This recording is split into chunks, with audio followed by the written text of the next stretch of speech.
Remember, our words have power and we mustn't give that power away.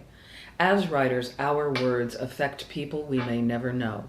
We don't know whether our prose will inspire someone to be stronger or braver or more curious, or simply encourage them to pick up another book. We only follow the urge to write our own words and hope for the best.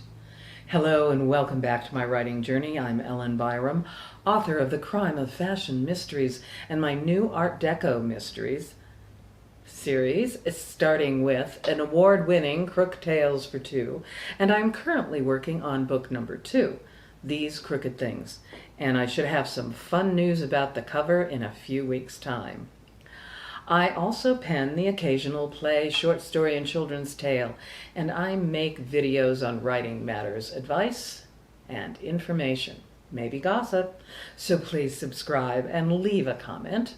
Today I am pondering how our words and plots and thoughts allow readers to travel to different times and places in other countries and fantastical worlds.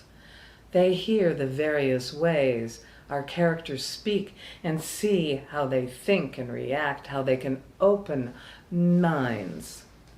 At least I hope so. Sometimes readers will let you know what your books have meant to them, but often you'll never find out why or what. I've been inspired by long-dead authors, perhaps a quote by Shakespeare, or maybe the words that come in a play or a movie. For instance, I've never read The Grapes of Wrath by John Steinbeck. You know, it's on the list of a million books you should have read. However, I have seen the movie. Set during the Depression, it is not exactly a feel-good story. And truly the only moment I remember is Henry Fonda speaking as Tom Joad, who is on the run and contemplating his death and never seeing his mother again. This is what he says. Well, maybe like Casey says, a fella ain't got a soul of his own, but only a piece of a big one. And then what, Tom? Then it don't matter. Then I'll be all around in the dark. I'll be everywhere, wherever you look. Wherever there's a fight so hungry people can eat, I'll be there. Wherever there's a cop beating up a guy, I'll be there. If Casey knowed, why, I'll be in the way guys yell when they're making mad, and I'll be in the way kids laugh when they're hungry and they know supper's ready. And when our folks eat the stuff they raise and live in the houses they build, well, I'll be there. See? Steinbeck's words live on. Do they deserve to be stolen? Repeating small sections of a book, of course, is considered fair use. But as of January 1st of this year, The Grapes of Wrath is in the public domain, which always happens in the fullness of time. So I expect that we may see Tom Joad the Vampire Slayer next. The Grapes of Wrath live on. It's no longer an issue for Steinbeck, but for the rest of us, I have mentioned efforts out there to steal our words by Meta and Musk, and their aim to use those words, our words, to train artificial intelligence models. Taking without asking and taking without compensation to the authors, of course, is stealing. Do they have to go back to Sunday school? Others have warned us to very carefully vet audio contracts with Amazon to make sure you don't give away the rights for the big A to use your voice and your words to train AI. Maybe it's better to skip Amazon completely. And by the way, how are Meta and Musk getting hands on our ebooks, if not from Amazon? Is there an unholy alliance there? What do you think? When I first spoke about the great steal, when Meta lifted all of my books for their database, except my latest one, and this one, my children's book, Sherlock Holmes, 8 Arms of the Law, I have never put out as an ebook. That's because I figure kids and parents, they want the real deal. But this makes me think, should we all go back to paper books to avoid this thievery? I know electronic books might be better for the environment, theoretically anyway, but it's so much easier to steal and manipulate. I did put a no AI warning in the front of this book.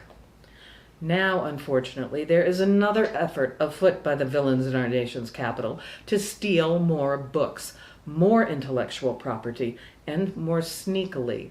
There is a poison pill, yet another one, in the ridiculous, burdensome, and punitive appropriations bill that was passed by the House to subsidize billionaires and gut the rest of us. I recently received a notice from the Dramatists Guild, where I'm a member, discussing how this provision would affect writers of all stripes. Quote, "The House passed President Trump's One Big Beautiful Bill Act, and hidden inside is a dangerous provision that would block all state and local AI laws for the next 10 years. This move directly threatens your rights and the rights of composers, lyricists, artists, and creators across the country. If passed, it would override essential protections like Tennessee's Elvis Act, which was specifically designed to shield us from the misuse of AI to clone our voices and likenesses without our consent. Senators from both parties are raising red flags. Now it's up to us together to keep the pressure on. We must urge our senators to demand the AI moratorium be stripped from the bill." End quote. I simply want to point out that calling something a big, beautiful bill does not make it so. They may think themselves clever every time they come up with a misnomer. We should call it the big, bloated mess. Even a congresswoman from the South, a Republican, is appalled by this segment, this poison pill. She admitted she didn't read it, which comes as no surprise. Yet, even though she didn't read it, "I wouldn't have voted for it if I knew." This is not an excuse. These bills are always ridiculously large. Most of our representatives and senators do not read 1,000-page bills. We know that. They have staff for that, and they are supposed to be briefed on the sections, on what the bill says, what the effect of the provisions are, and how they specifically would affect their constituents. So saying you didn't read the bill, and had I known I wouldn't vote for it, is ridiculous. A couple things. These appropriations bills are always huge. Someone is always trying to sneak something into them. A little pork here and a lot of pork there, but this is really beyond the pale. The ugly, bloated, bodaciously bad bill, a better name for it, will go back and forth between the House and the Senate numerous times before the thing is whittled down or expanded even more. The Dramatists Guild recommends that we contact our senators through the Capitol Switchboard.